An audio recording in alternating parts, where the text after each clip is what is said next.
Okay, now today we are going to discuss a very important topic regarding the obstetric, that is the preterm labor. Now, it's very important to understand what is the term, what is the preterm, what is the miscarriage, what is the post-term, and what is the post-date.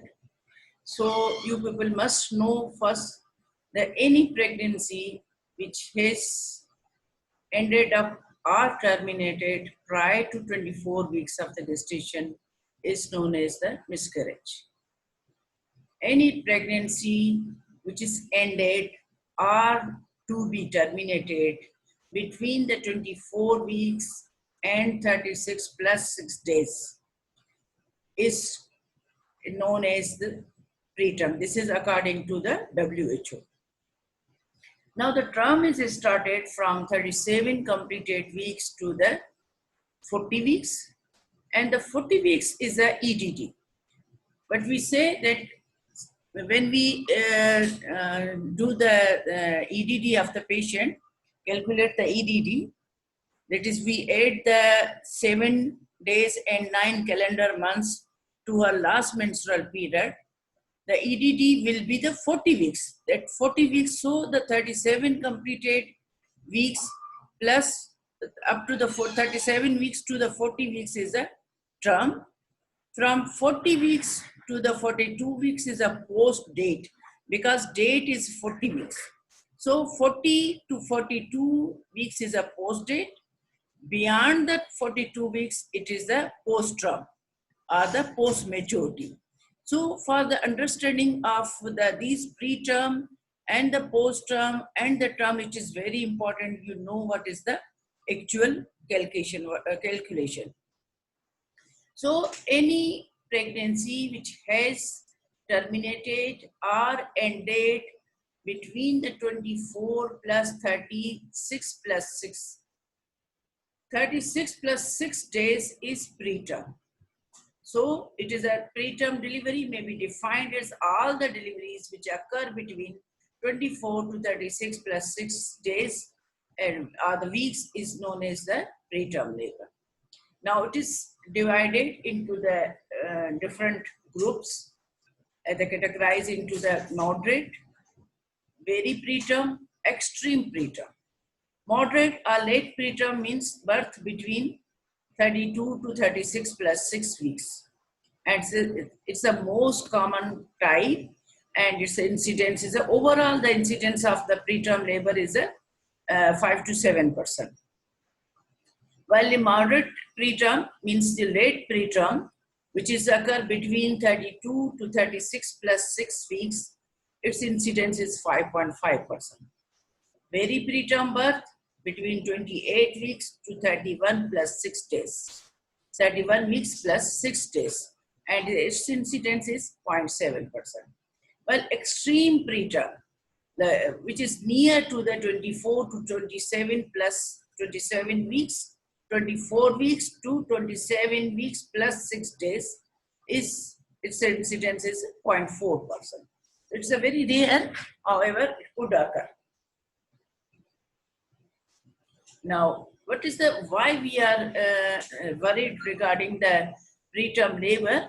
Because there is an increased perinatal mortality as well as the morbidity because of the preterm labor. It has been seen that overall the infant mortality for preterm babies born between 24 and 37 weeks of the gestation was 25.4 deaths per 1,000 live birth. जो perinatal mortality है, we have seen the perinatal mortality in the live births compared with the 1.5 deaths per 1,000 live birth for the babies who are born at term. Overall, जो perinatal mortality है term babies की, that is 1.5 per 1,000. But if the baby is delivered between 24 weeks and 37 weeks prior to 37 weeks, then the mortality will be increased from the 1.5 to 25.4 per 1,000 live births. What is the perinatal morbidity which is occur? This is the mortality. That's why we are worried. And this is the morbidity. What type of the morbidity these babies could have? There may be the risk of the neurodevelopmental impairment. Because of the preterm, the systems are not developed properly. All the system, that is the cardiovascular, the neurological system, the GI system, the skin temperature regulation, all these are not properly developed. That's why the baby have the various morbidities. And among them, the risk of neurodevelopment impairment is more. There may be the different type of the disabilities. The baby may not be walk, he may not be here, there may be the real problem, there may be the low IQ and the learning disabilities, and some baby may be handicaps, and this is a more common in the very early preterm labor as compared to the late preterm labor. Social behaviors, and then the later the late morbidities. Late morbidities are these babies are suffering from the metabolic syndromes like diabetes mellitus. They may have the PCOS. They may have the cardiovascular disorders like the ischemic heart disease, hypertension, obesity. So these are the late morbidities. Those who delivered preterm, they develop all type of these disorders, not only the younger age group, but in the later age group as well. So what is the etiology? And what is the pathogenesis? Why this preterm labor occur? Why not? Actually, how this labor started, still it's not known. How the process of the labor term has been started. There are various hypotheses. Some may say that there may be the increased oxytocin receptors. There may be increased secretions of this prostaglandins. There may be the cortisol, which is released from the fetal adrenals, and there are different hypotheses that will contribute to the development of the onset of the labor age term. While in the preterm labor, the infections, like subclinical type of the infection of the choriodecidual space. Choriodecidual space is the space between the layer of the endometrium in the pregnancy. The layer of the endometrium of the uterus in the pregnancy is known as the decidua. It's known as a decidua. And chorion and amnion are the membrane which envelop the fetus. So any type of the infection, either of the chorion, either of the amnion, or the decidua, then it is known as the amniotic fluid, will lead to the different type of the infection, will lead to this onset of the preterm labor. Then the vascular causes, particularly, though it is not uncommon even in the placenta previa, it's a very important you understand that this preterm may be the iatrogenic or it may be the spontaneous. Iatrogenic means the preterm we have to induce the labor for certain reasons, which we will discuss later on. And while this is we discuss this pathogenesis and etiology of this spontaneous onset of the preterm labor. So the vascular causes like the abruptio placentae. Abruptio placentae means the separation of the placenta from the normally situated in the upper uterine segment. We have discussed already the antepartum hemorrhage, in which the abruptio placentae and the placenta previa. Though the placenta previa may be a cause of the preterm labor, but usually it is a cause of the mostly it's a cause of the iatrogenic preterm labor. Iatrogenically, we have to terminate the pregnancy because of the bleeding. Though it could possible into the abruptio placenta, sometimes the abruptio placentae could occur in the preterm, so we have to terminate the pregnancy to save the life of the mother and to save the life of the fetus. Then the uterine overdistension, any type of the condition which causes the overdistension of the uterus, like the multiple pregnancy, polyhydramnios, or any this myomas in the uterus. These causes the myometrial stretch and may lead to the upregulation of the oxytocin receptors and the prostaglandin production. Stretch of the fetal membrane may also result in the formation of the prostaglandin and other cytokines that are key to the initiation of the labor.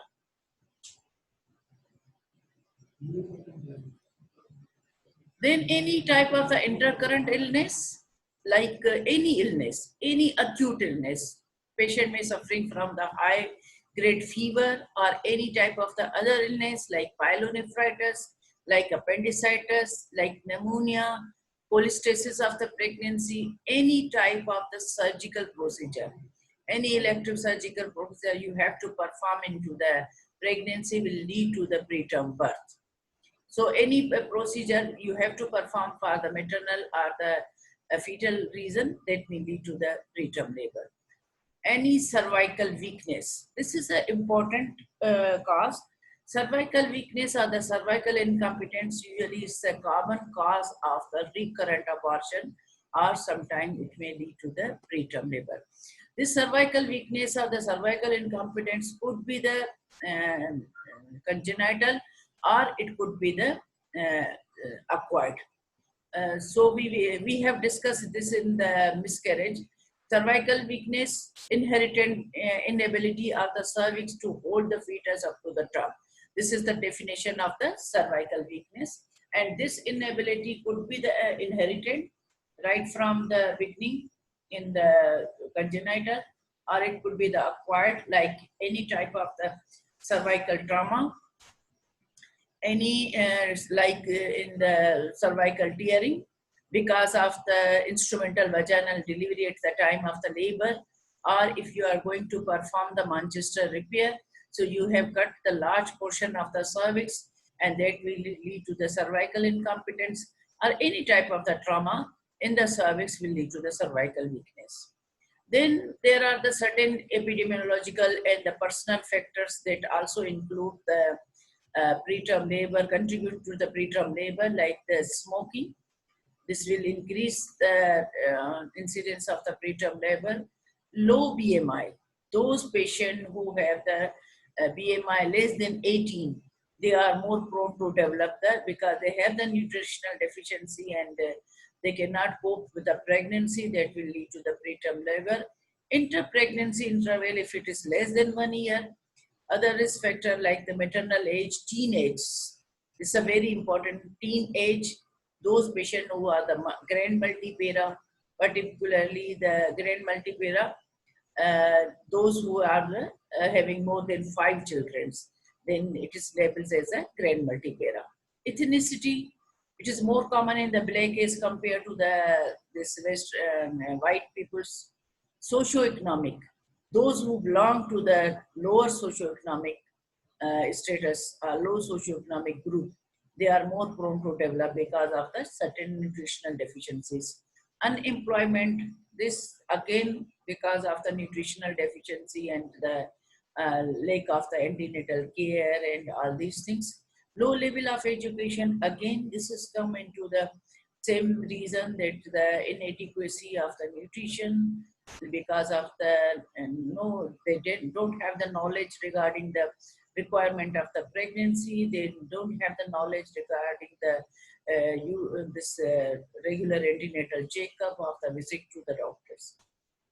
So these are the epidemiological factors which can lead to the preterm labor. What is the reproductive factors which affect if a patient once suffering from the preterm birth, the risk of recurrence is 20%. एक मर्तबा अगर उसको preterm labor हो गया तो 20% chance है कि next time she again suffering from the similar type of the problem. After the 2 preterm labor, there is a 30% chance that the patient may have the preterm labor. Now there are the certain anatomical factor, as we discussed already. Anatomical factor में cervical weakness or other uterine causes like the bicornate uterus, the unicornate uterus, any fibroid in the uterus. So all these things also contribute to the development of the preterm labor.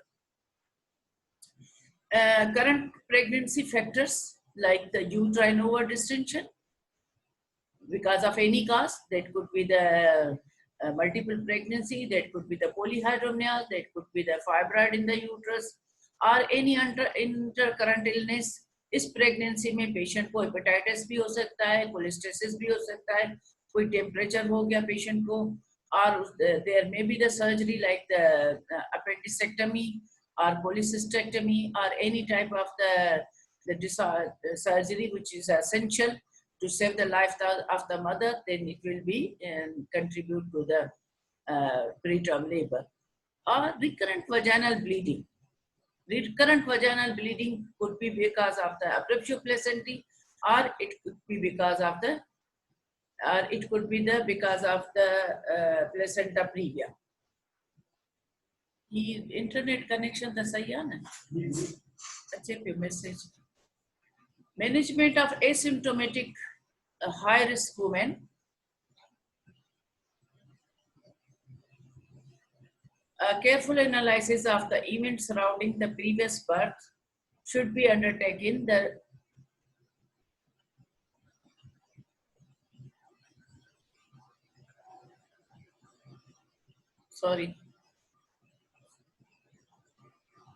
risk of recurrent may be adjusted if there is a non-recurring phenomena such as the fetal anomaly or the intercurrent illness. Now the investigation and treatment outside the pregnancy. Those patients who have the history of the preterm pregnancy or the preterm labor in the past pregnancy. So what will you do? What investigation will you perform to prevent the preterm labor in the next pregnancy?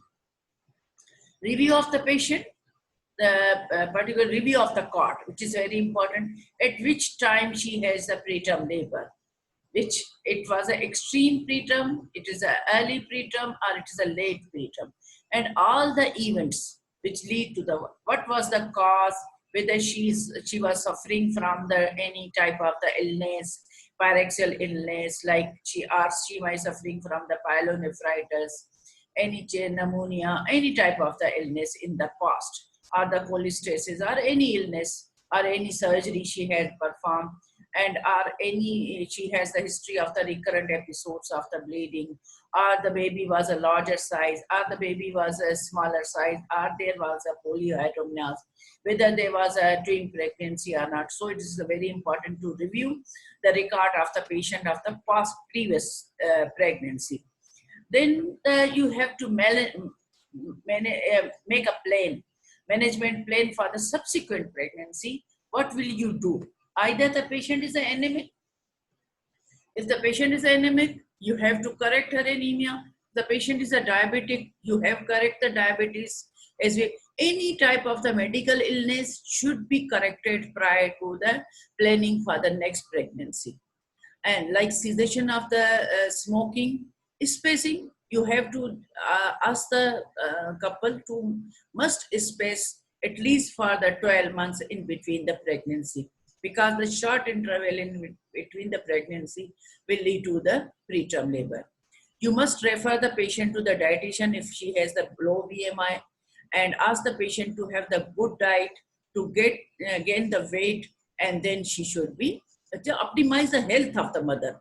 Once the health is optimized, then you ask the patient women to conceive. Now, these are the investigation which we have, or the planning which we have to perform prior to the pregnancy in those patients who have the history of the preterm pregnancy in the past. So once the patient come to you, if the patient do not come in the pre-pregnancy state and she directly come to the pregnancy, then it's very important that once she has, this is her period, she must notice to the obstetrician, and the obstetrician must perform her ultrasound examination. So the dating scan is very important to assess the actual gestational age of the patient. So you may not be labeled, or you may not be confused between the preterm and the term labor. Then it's very important that once the patient comes to you, then you must do the cervical ultrasound, transvaginal ultrasound. So the transvaginal ultrasound, you must assess to measure the cervical length and the cervical width. This is a very important because the risk of moderately preterm delivery rises only slightly to 4% with a length of 11 to 20. Normal जो length होती है that is a 3.5 centimeter होती है cervix की in the non-pregnancy as well as in the pregnancy. So if the length is between the 11 to 20 millimeter means 1 centimeter to 2 centimeter, then there is a 4% chance of that pregnancy may be ended up into the preterm labor. At 10 millimeter, the risk is a 15%, and it increases dramatically as the length of the cervix is a decrease. Are you getting my point? That if the length is 3.5, there is a no risk of the preterm labor. 3.5 centimeters is a normal length.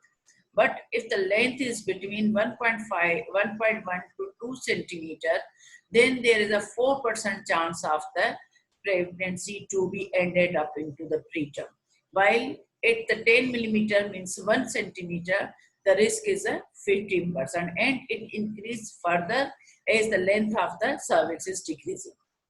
According to the RCOG green top guideline, the cervical cerclage. So we discussed that the cerclage in the miscarriage. Already we discussed in the recurrent miscarriage. What is cerclage that is there? We apply the suture at the level of the internal os to hold the fetus in utero up to the trunk. This is particularly used for the recurrent miscarriages or the recurrent preterm labor. So what the RCOG guidelines suggest that the cervical cerclage recommended that the serial sonographic cervical length measurement may be offered from 14th weeks of the gestation for a woman who have previously undergone one or more second trimester losses or the preterm delivery. Are you getting my point? That according to the RCOG, you have to perform the transvaginal ultrasound for the measurement of the cervical length. And as we discussed that the measurement of the cervix should be, if it is a less than 3.5, then or it is a between the 1.1 or the 2 centimeter or the 1 centimeter, then you have to decide for the cervical cerclage. So you have the serial measurement of the cervical length at the different weeks of the gestation, and then you have to decide for the cervical cerclage according to the length of the cervix. Then other investigations which are required apart from the ultrasound examination, you have to have the blood complete count. What is the role of the blood complete count? Is that you have to see for the TLC, DLC count and the hemoglobin percentage and the platelet count. That is important because the leukocyte count may indicate the certain type of the subclinical infection, and no doubt the anemia is also one of the important cause of the, particularly the iron deficiency anemia, one of the important cause of the preterm labor. So you have to dig out or you have to exclude the anemia and then you try urine detailed report and culture and sensitivity.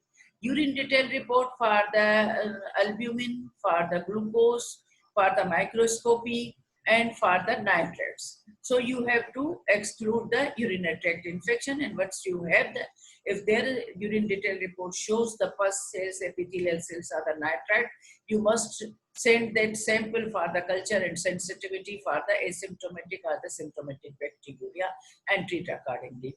Then the examination of the vaginal discharge by the EMSEL criteria for the bacterial vaginosis. Bacterial vaginosis is one of the important cause of the preterm labor or the recurrent abortion. So you have to exclude this bacterial vaginosis.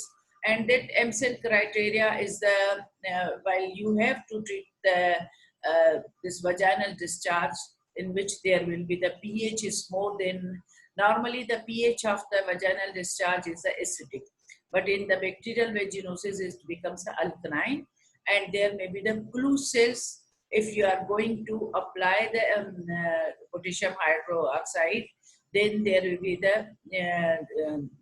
the smell uh, of this in the fluid. And if you examine these cells under the microscope, the margin of the cells are the serrated. So that contain the bacteria. So this is the M cell criteria for the diagnosis of the bacterial vaginosis that we will discuss in the bacterial vaginosis. High vaginal swab and the cervical swab for the group B, streptococcus and other organisms to exclude the chorioamnitis. And then the cervico-vaginal fibronectin testing. This is a very important. This fibronectin is a fetal fibronectin. This has come from the fetus. So if it is a present, it can be performed by the bed test. ये kits available होती हैं जिससे भी patient खुद भी कर सकती है. So this kit or the stick should be immersed in the pool of the vaginal secretion in the posterior vaginal pharynx for the 15 to 16 seconds and assess that if there is a presence of the fibronectin, that indicate that most likely this patient may go into the preterm labor. Endocervical swab should not be taken because it will lead to the onset of the preterm labor itself. So you have to take the high vaginal swab. Avoid the intercourse for 24 hours prior to the testing, and test should be performed if there is a, test should not be performed if there is a vaginal bleeding. If you are going to do the cervico-vaginal fibronectin, then it's not necessary you take the endocervical swab. You have patient, ask the patient to avoid the intercourse for 24 hours, and then if there is a history of the vaginal bleeding, that this result will be blurred. So it's not important to take this test at the time of the vaginal bleeding. Concentration of the 50 nanogram per liter used as a threshold for the positivity. If the 50 nanogram are present, that means your test is a positive. For high risk asymptomatic women with a positive fetal fibronectin test at 24-hour gestation, there is a 46% chance that these patients may be delivered before the 30 weeks of the gestation. Conversely, the risk of the preterm labor is less than 1% if the test is negative. This is clear to all of you. This is a single test which is a more predictive for the diagnosis of the preterm labor prior to the onset of the symptoms. So if the fetal fibronectin present more than 50 nanogram, and what is the criteria for using this, that the patient should not have the bleeding, patient should not have the infection, when you do not do the endocervical swab, patient avoid the intercourse, then you have to take the sample that is by the kit, and if it is a more than 50 nanogram, there is a 46% chance that this patient will deliver before the 34 weeks of the gestation. But if it is a negative, then there is a less than 1% chance that this patient may develop the preterm labor. Then there are certain, these are not so much important, like the salivary esterarols. Surge has been reported up to the 3 weeks before the onset of the labor.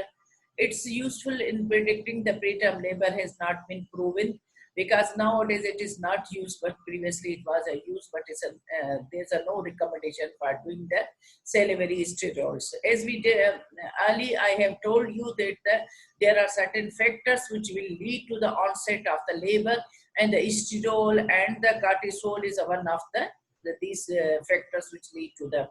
So salivary esterol, this is an increase in prior to the labor and can be used as a, yes, we will discuss later. The answer will be at the end of the session.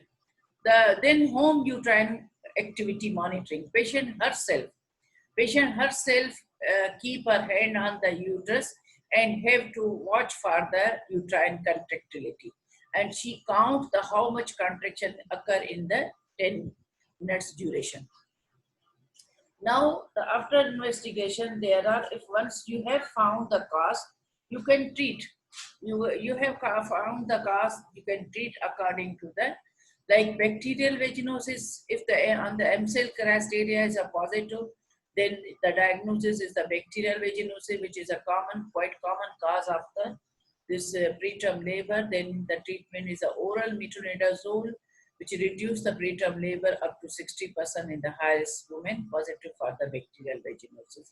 And the treatment should be continued for 5 to 7 days. This metronidazole comes in the tablet form as well as in the injection form, depending upon the condition of the patient. If the patient can take the oral, you can prescribe the 400 milligram twice or thrice a day for 5 to 7 days. This will reduce the risk of this. Or if the patient is not taking orally, you can give by the intravenous route, and that is a 500 milligram thrice a day or the 8 early. Then the appropriate antibiotics. Appropriate antibiotics for the asymptomatic bacteria. As we discussed in the urinary tract infection, what is the asymptomatic bacteriuria? Whenever there is 100,000 colonies on the culture and sensitivity, then and patient have the no symptoms. Patient has a no symptom, but you have to perform that urine for the culture and sensitivity, and you haven't found that there are the 100,000 colonies on the microscope, or more than 100,000 colonies on the microscope, then you label it to the asymptomatic bacteria. And it is a very important to treat the asymptomatic bacteriuria, because if you are not going to treat this, this will lead to the symptomatic bacteriuria, initially the cystitis, later on the pyelitis, then pyelonephritis, and the generalized septicemia could occur. Then the treatment of the group B streptococci, if there is an infection, or other organism like Chlamydia trachomatis, Neisseria gonorrhoeae, Trichomonas vaginalis, all these will lead to the choriodecidal infection or the chorioamnitis. So this is because of the chorioamnitis, because of the inflammation of the chorion and the amnion and the decidua, there is a release of the prostaglandin from there, and they initiate the labor. That's why it's very important to treat this organism or treat this type of the infection. Otherwise, the patient may go into the preterm labor. Then there are certain other therapies like the progesterone supplementation, like the natural progesterone, vaginal suppositories, synthetic 17-alpha hydroxyprogesterone administered intramuscularly. Natural progesterone जो suppositories आती हैं, they are in the form of the suppositories. They can be given by the vaginal route as well as can be given by the perrectally. So they causes the quiescence of the uterus.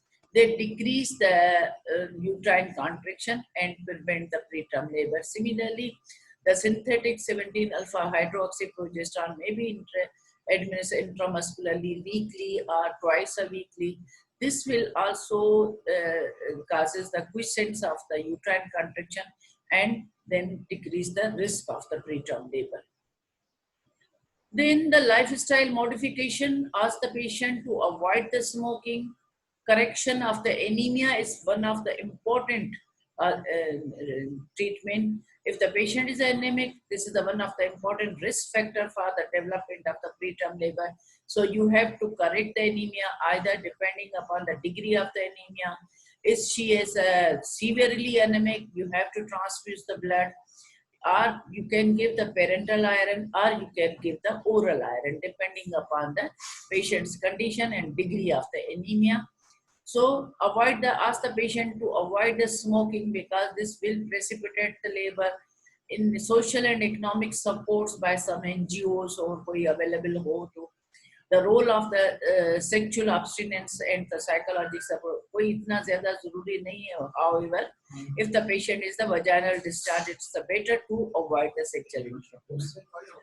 And then there is no role of the oral tocolytic agent, that the oral ritodin, apart from the IV tocolysis. Now, management of the symptomatic patient, you must take the history. What is the reason for the onset of the labor? Kya hua tha? Is there any history of the fever? Any history of the lower abdominal pain? Any history of the vaginal discharge? Any history of the surgical illness or the surgical procedure has been done in the pregnancy? Any history of the fall, trauma, any history of the bleeding. So you have to take the history of the patient, then the clinical examination. You must do the clinical examination. You look at the BMI of the patient and have the look on the anemia, whether she is anemic or not, and what is the other any stigmata of other disease, and then you have to perform the investigation as we discussed earlier. And it should be, if the patient has already these investigation like the blood CBC and the random blood sugar and urine analysis earlier, you have to repeat it to exclude the this current reason for the preterm labor. Then the transplacental therapy is now once the patient is in preterm labor, it's a very important that you must hospitalize the patient. There are certain actually once the patient go into the actual preterm labor, we cannot prevent it. Our aim to prevent the preterm labor for at least 24 to 48 hours till we shift the patient in the setup where the facilities for the neonatal facilities are available. Like the ventilators and the incubators, because you have to deliver the patient in the setup where the baby can survive. So the actual treatment is not available, which prolong the pregnancy for a longer time, but at least our aim that we continue the pregnancy for at least 24 hours to 7 days till we transfer the patient into the setup where the facilities for the neonatal resuscitation are available. So the what we give in the transplacental means when the patient is in the baby is in the utero. So we give the steroids. This steroid can causes the fetal lung maturity. This causes the fetal gut maturity because these are the preterm babies and their gut is not mature, their lungs are not mature, so there may be the respiratory distress syndrome. The baby may develop the vomiting, diarrhea, and all these things. So we have to give these steroids between the 24 and 34 weeks of the gestation within the 7 days of the delivery. Ideally, our aim is a maximum the advantage which is can be achieved by this steroid is up to the 7 days. 7 days के लिए delay करना है हमें labor को anyhow till the baby get the advantage of the steroids. So this will increase the outcome of the and reduce the 44% reduction of the RDS, that is the respiratory distress syndrome. And the intraventricular hemorrhage, neonatal death 30%, 31% intraventricular hemorrhage, 31% neonatal death and the 46% intraventricular hemorrhage. Because these are the causes of the intraventricular hemorrhage is one of the cause of the death in the preterm labor. So we give the either the betamethasone or the dexamethasone. These are the steroid which is given into the antenatal period, those patients who have the risk of the preterm labor are those who are going to the actual preterm labor. So if you are choosing the betamethasone, should be given in the 12 milligram intramuscularly twice in 24 hours apart. Or if you are choosing the dexamethasone, then we give the dexamethasone 6 milligram intramuscularly every 6 hours. Then the other drug is a magnesium sulfate. This magnesium sulfate we give usually for the not only for the control of convergence of the fits into the this eclampsia and the severe preeclampsia, but it is used for the neuroprotection. Now it has been found that it is a neuroprotective and prevent the intraventricular hemorrhage and improve the neurodevelopment. So the dose is same as we give in the eclampsia, that is that 2 grams, 2 regimes are available. That is either you give the 4 gram loading dose over 20 to 30 minutes followed by the 1 gram per hour, continue for the 24 hours. There is no need of the immediate repeat the doses. Or you give the 6 gram loading dose over 20 to 30 minutes followed by the 2 grams per hour till the birth or for the 12 hours. Repeat treatment if less than 6 hours has elapsed since the cessation or restart the maintenance dose. If more than 6 hours has elapsed, rebolus and then start the maintenance dose. So our aim is that this magnesium sulfate improve the neurodevelopment and prevent the uterine contractility. Then the other tocolytic agents which are given for short-term term pregnancy prolongation up to the 48 hours with the goal of allowing the time for administration of the antenatal corticosteroids, magnesium sulfate for the neuroprotection, antibiotic for the GBS prophylaxis, and the maternal transfer, if necessary, they may be useful in the pregnancy between the viability and 34 weeks. Means we have to use these tocolytic agent in the patient, though in those in which we at least delay the labor for the 48 hours. So we have to give we achieve the advantage of antenatal corticosteroids. We achieve the advantage of magnesium sulfate for the neurodevelopment. We achieve the advantage of the antibiotics for the infection, in type of the infection, or GBS prophylaxis. Group B, Streptococcus prophylaxis. And the maternal transfer is, we discussed that we have to transfer the mother to the setup where the setup for the neonatal resuscitation are available. It's not necessary if you cannot give the tocolysis in this following condition, like if the patient develop the chorioamnitis, well-developed chorioamnitis, you have to deliver the patient. Severe preeclampsia, because delivery is only the treatment of the preeclampsia. Maternal instability, like any cardiac illness, any respiratory illness, or any other illness in which the continuity of the pregnancy will endanger the life of the mother. Fetal demise, if the baby is IUD, lethal anomaly like anencefali, worrisome fetal status, आप समझ रहे हैं कि बच्चा बचेगा ही नहीं तो फिर करने का क्या फायदा. So what are the tocolytic agents which are used for this tocolysis are the beta sympathomimetic drugs like the salbutamol, terbutaline, all these things, beta agonist. Then the Birkelin is all these. And the oxytocin antagonist, calcium channel blockers, ANSIT, and COX-2 inhibitors. Among these all tocolytic agents, the beta sympathomimetic are commonly used are the calcium channel blockers. We do not have the availability of the oxytocin antagonists or the COX-2 inhibitors or ANSIDs. We have the good experience regarding these beta sympathomimetic drugs and the calcium channel blockers like the nifedipine. Antibiotic has no role in the uncomplicated preterm labor. If there is a no chorioamnitis, then there is a no role, or the pyelonephritis or the any other type of the infection. Then the prophylactic antibiotic has the no role. Emergency cervical cerclage. Yes, as we discussed earlier, that if you have found that you have the serial ultrasound examination, transvaginal ultrasound examination since 14 weeks of the gestation, and you have found that there is a cervical length is less than 1.5 millimeter or 1 millimeter, then you apply the cervical rescue cerclage, and there will be the 40% reduction into the preterm labor. In utero transfer, as we discussed, we must give certain drugs that we have to transfer the baby in the setup where the neonatal facilities are available. Then the fetal assessment, you have to assess the fetal growth, that is by the biophysical profile and the fetal biometry.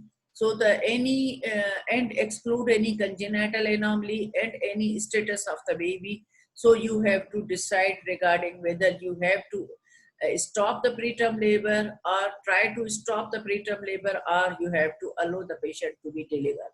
This is depend upon the fetal status. Mode of the delivery, vaginal versus the C-section, this is depend upon the condition of the patient. This is depend upon usually the Bush-up patient is in the labor. But we say that in the labor means there is a progressive uterine contraction along with the changes in the cervix. So if there is a breech presentation, or if there is a placenta previa, or if there is a fetal distress, you have to perform the cesarean section. Otherwise, you can perform the vaginal delivery. What is the analgesia, whether patient should have the analgesia or not. This again depend upon the choice of the patient.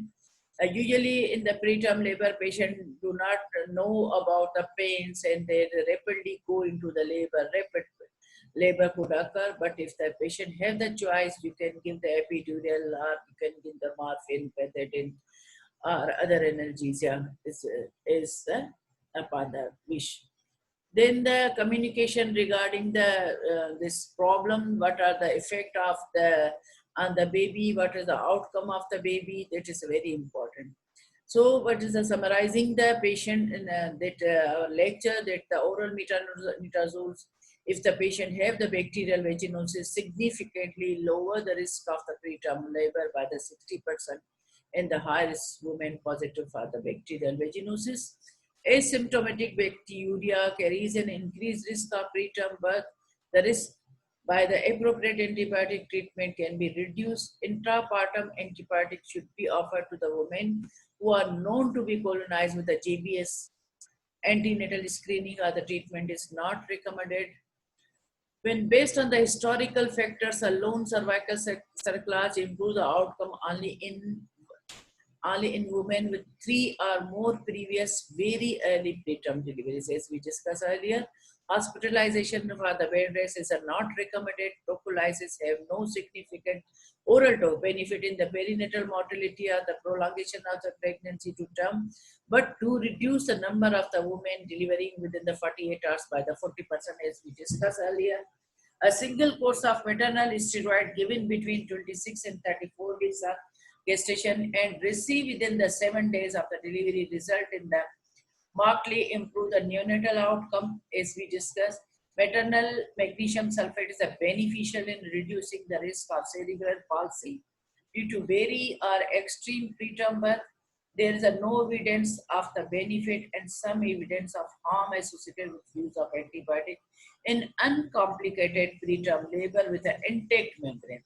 If there is a rupture membrane or if there is a chorioamnitis, you have to give the antibiotic. There is no role of the antibiotic in the patient which have the no symptom or there is no any history of the infection. Now it is a time to questions.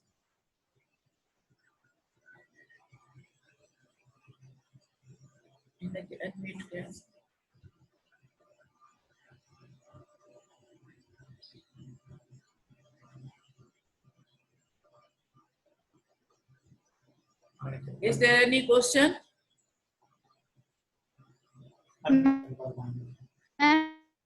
Yes. Hello. Are you hearing me? Is there any question? Hello.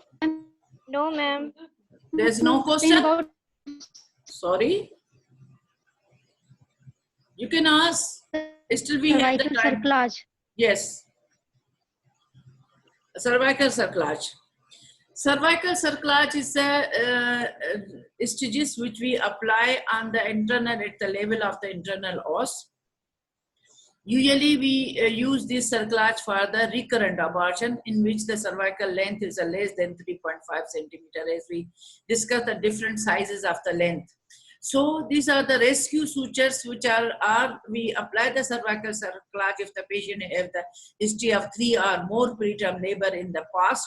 So we apply the prophylactic cerclage at the level of the internal os after the 14 weeks of the gestation with a non-absorbable suture material at the level of the internal os.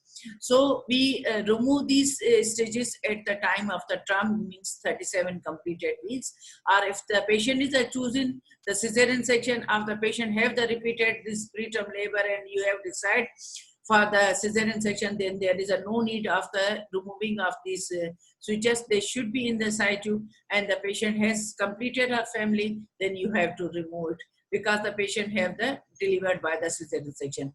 But if the patient delivered by the vaginal route, you have to remove at 37 completed weeks. Okay? Okay, thank you, ma'am. Any other question? Thank you, ma'am. Okay, okay.